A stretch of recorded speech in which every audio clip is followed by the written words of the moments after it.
Welcome to today's First Chesapeake Chat session.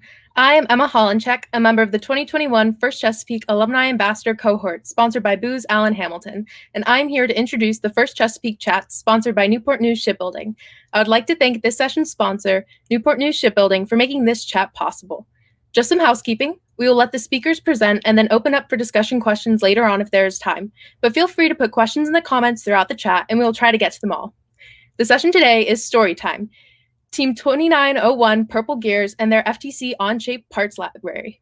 I will now pass it over to Joey to introduce himself. Hello, as Emma said, we are Team 2901 Purple Gears from Raleigh, North Carolina, and my name is Joey Biersack. Today we will be speaking to you about our parts library, in particular about it, what is it, why is it helpful, and how you can use it and help us grow it. And on that point, I'm going to go ahead and start screen sharing.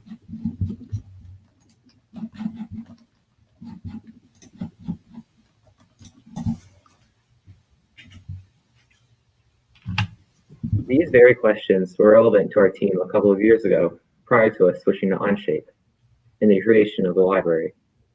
Our team had previously functioned using Creo with a team of only a few modelers.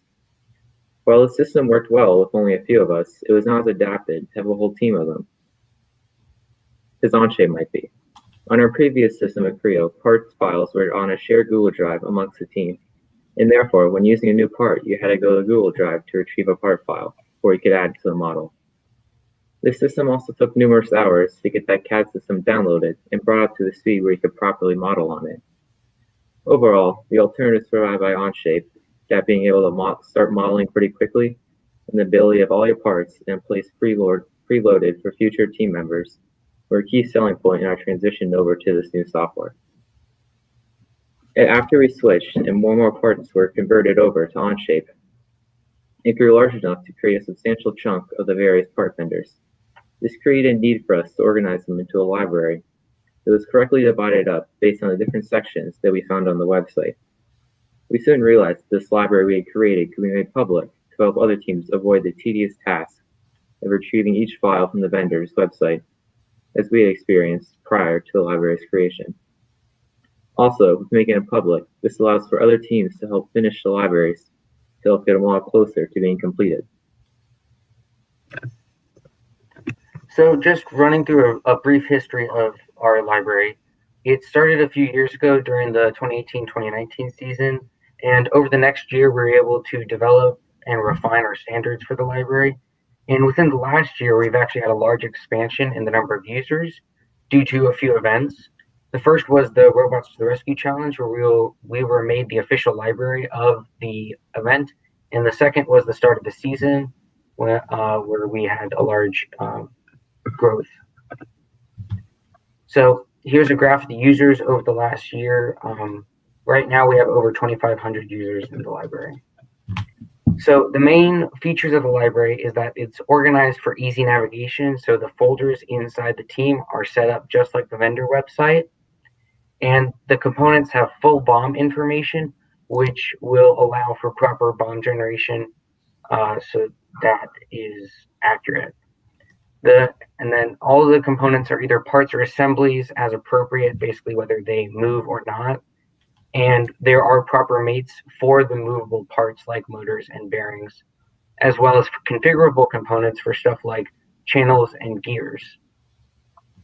Additionally, there are sample kits which include other pieces as well as assigned materials and standardized colors for all of them, and wire placement stubs for easy wiring. So what is in it? It's organized by vendor. So there's folders for Tetrix, ServoCity, Rev, and we have over 4,500 parts in the library as a whole, and more being added all the time as people add into it. So just general principles of the library, it's built for building robots digitally and efficiently with few mistakes. So the parts which move become assemblies like bearings and motors, and the parts of those assemblies don't appear in the BOM, as well as the vendor information is a part of the assembly and not a part of the parts. The configurable components make it easy to model and make it a lot cleaner, as well as like making set screws combined with the parts and simplifying screws as well. So the standardization on the actual documents for each one, the document name is the vendor name and the SKU combined so that you can search it easier, as well as inside the properties, there's also the URL so that you can switch over to the vendor website easily for purchasing. The realistic colors, again, for all the different materials are standardized throughout the library, and the folders are set up as they would be on the website.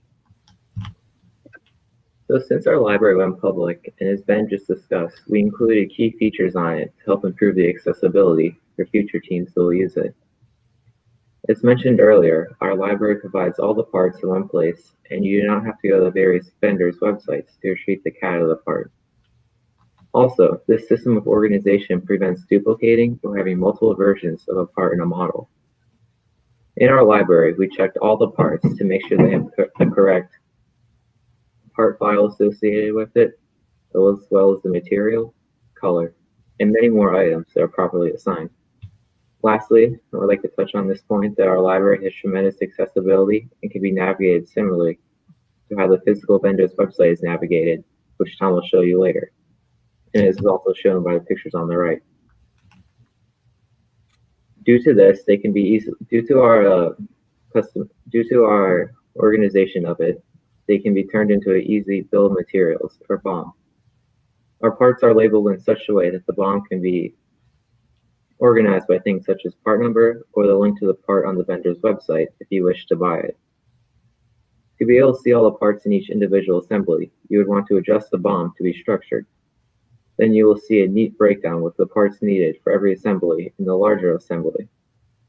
Next, we will show you the parts library in action. All right.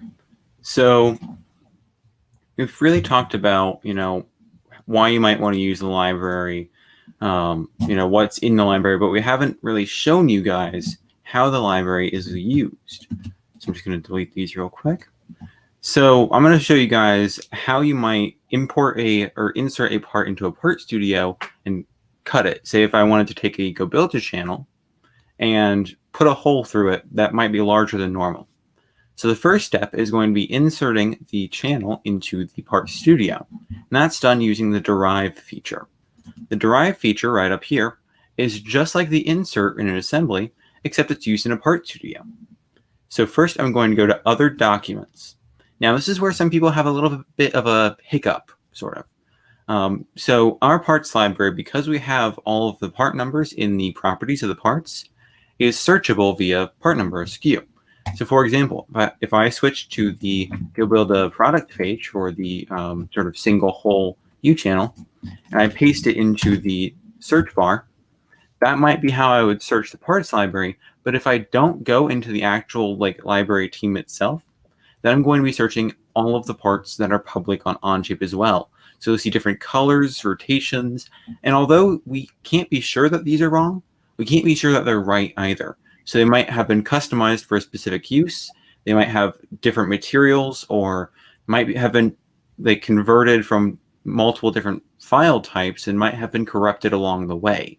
So we can't really be sure that these are reliable.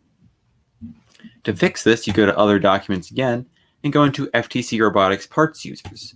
This is the library itself. So this is where you'll go to get access to the parts.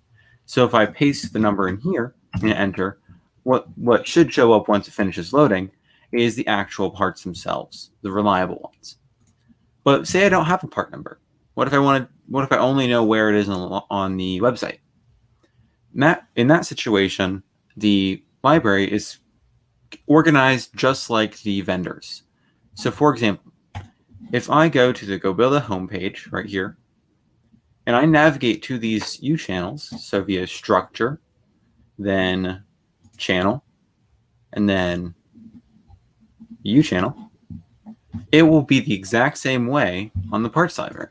So I go to Go Build a, structure, channel, and then U channel. But if we go back one step, you'll see these configurable U channels. What configurable parts are is it's when you have a part that has some sort of attribute or dimension or like number that can be easily changed that will keep most of the part the same. So for example, shafts might have different bores or different lengths. Channels like these might have different numbers of holes, or rails might have different lengths. So we're going to go to this configurable channel, and we're just going to select the single hole, though we could have chosen multiple different configurations. If I hit this check button here, now it's actually imported in, and I can just go ahead and make my edit. So I can do sketch, hole, and this is better than copying a part and just sort of editing it there, because this updates as the part changes. So if we realize that we might have accidentally made a mistake in the part, it will actually update as we fix it. So I know that's throwing an error, but we're just gonna have to keep on going. So once I've made my hole, I can actually edit, and I can change the number of holes in this channel. So if I say, 7 holes instead. Once this actually finishes, it will update to have 7 holes. Now this is also applicable inside assemblies, where I can just right-click on a part that is configurable and change it to have that number of holes. Notice how we have all of these mates connected to the bar, but none of them break. This is the distinguishing factor from replace part. Replace part breaks most of the mates most of the time. If you change the configuration, unless you're actually removing the geometry it's referencing, so if I had a screw down here and I switch to a shorter bar, unless that happens, the mates will stay, together. They won't break. And so it's a lot easier than having to replace part. Now, we're going to go ahead and switch to Brett, who's going to show how to contribute to the parts library. And after him, I'm going to go demonstrate how that actually happens. So we're going to go to here. All right. So, cool thing about the parts library is, again, how it's organized, but how you can help. So after you get access to the parts library, there'll be a folder that's called Robot Part Contributions. In that folder, anybody who has access to the parts library can make a part, and if it has all the correct standards that we have on a website called FTC Onshape.com, that can then be checked off by an admin and put into the parts library. And eventually, after you've done enough of those parts, you can become an admin yourself, which means that you can help us finish off the library, which is really cool. It's great for, it's great for outreach, sorry. It's also great practice for really anything. If you want to learn how to model better through, modeling through engineering drawings for the Onshape test, it's great for that. There's a whole bunch of them that don't have models yet, but still have engineering drawings from different places. There's things that just need to be reorganized. There's a whole bunch of things to do. And so, it's a lot of stuff to do, and we'd always like some help. Right. If you see any problems, go to, robotics at Cardinal or cghsnc.org and report them.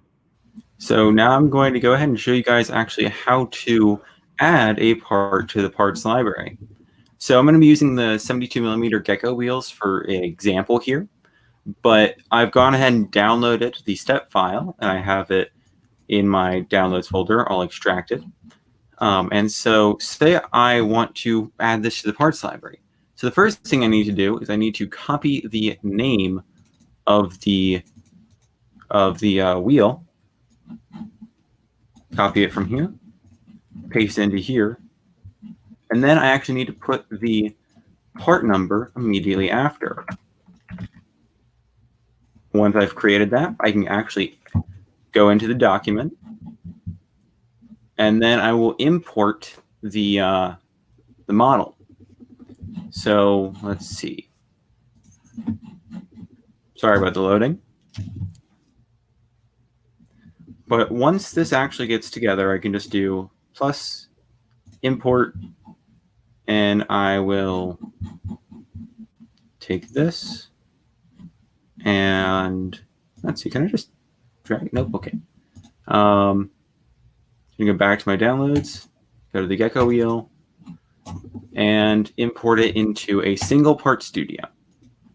So sometimes you'll import assemblies, and this is actually one of those times because you might think that a Gecko wheel is a single part, but it actually has a outer tread and an inner hub. So we need to make sure to combine those into a single part studio so we can edit them, because that's actually going to come up in a moment. So once it's in, we can go ahead and delete the other part studio and other assembly.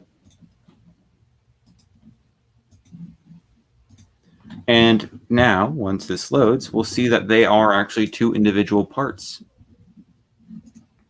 Yeah. So to combine them into one part, because you don't really care that they're two parts in the CAD, we will use a union, so Boolean.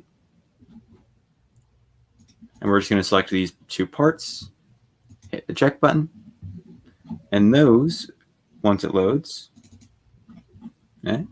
maybe. Oh, only selected one part. Can't really combine a part with itself, can you?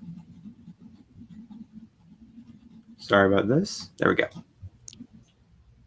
Okay, so now that we've selected the outside as well, boy, my computer is not liking this. Well, once they've combined, now we can go ahead and rename the part to actually match the title.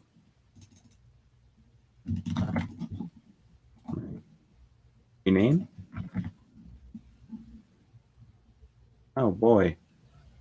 Sorry about this, folks.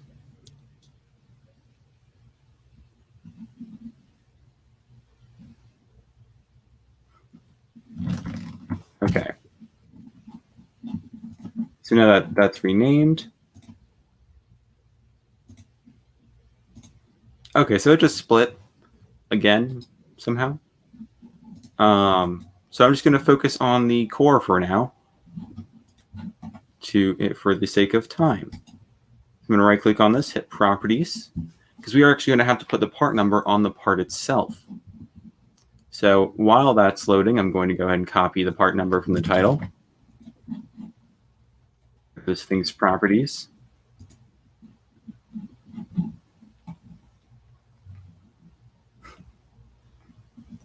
And then I'm going to put the part number in, as well as the vendor. And anything else in there? Nope. Okay, cool. Oh, and actually, I do need to put the description, which is the URL to the vendor site. So when you want to make a bill of materials, you'll see exactly where you need to go to buy these parts. So then, while those are loading, after that finishes, I'm going to go up to Document Properties and put the title again and the URL.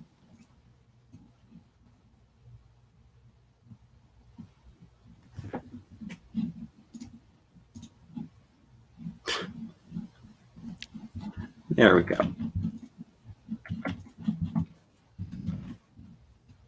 So the title, and then on the next line, I put the URL. Okay, so it decided it doesn't want to do that then. So I'm just going to have to reassemble the title myself then.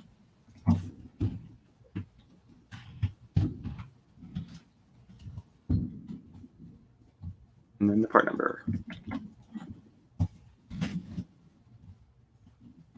Okay, so now that that's updated, the last thing we have to do, or second to last thing actually, is set the name of the part studio to be the same as the title. Properties. Could have just renamed it, but my mouse was already over the properties tab.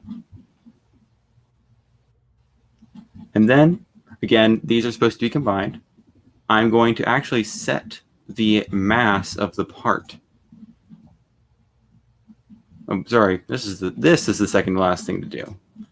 So if I go back to the product page, I know that, okay, this is 56 grams. I can hit override on the mass and put in 56 grams. Hit check, And then the actual last thing I'm going to do is edit appearance and go ahead and make that black. So instead of using the actual black color Onshape gives you, which would be 0, 0, 0 for the RGB, we use 40, 40, 40 hex. And that's because this way you can actually see the lines on the part, and it still demonstrates that the part is black. So I would be doing this all within the robot contributions folder, where we will then look over the parts, make sure they're up to standard, and if they are, we'll add them. And if not, we might get back to you, or we might just fix it, depending on the severity of the discrepancy with the standards. And then once that's done, we will put it into the actual library. Let's see, we will now go to questions. Sorry. All right. Wow. Thank you guys so much. That was an incredible presentation. I think we do have a question in the chat specifically on the gecko wheel. So yeah, they asked, what is the advantage to making it one part? So if it's one part, that means that it takes a lot less time for Onshape to load. So when you have two parts, you have to not only import their individual geometries, but you also have to, Onshape also has to think about the fasten that's between them and how they relate to each other in space. And that's just all those extra processes that don't need to happen, because the main advantage to having them be two different parts is usually material. But if you just set the mass of the part, then you don't have to worry about material. And because Onshape has face appearance assignment, then you also don't have to worry about color. Awesome. Wow. I have a question for you guys. How many users, if you know, how many users do you currently have? I think the current number is just over 2,500. Yeah, I don't know specifically off the top of my head. Wow, awesome. And is that localized to North Carolina, or is that widespread around the country? That is widespread around the country, yeah. We also actually have international users. So we know for sure we have users in Romania, but we haven't had everyone respond to our survey quite yet. But we have users all over the world, and we have all over the country as well. Awesome. So you mentioned an update. It's 2,566 people. Awesome. Wow, that is awesome.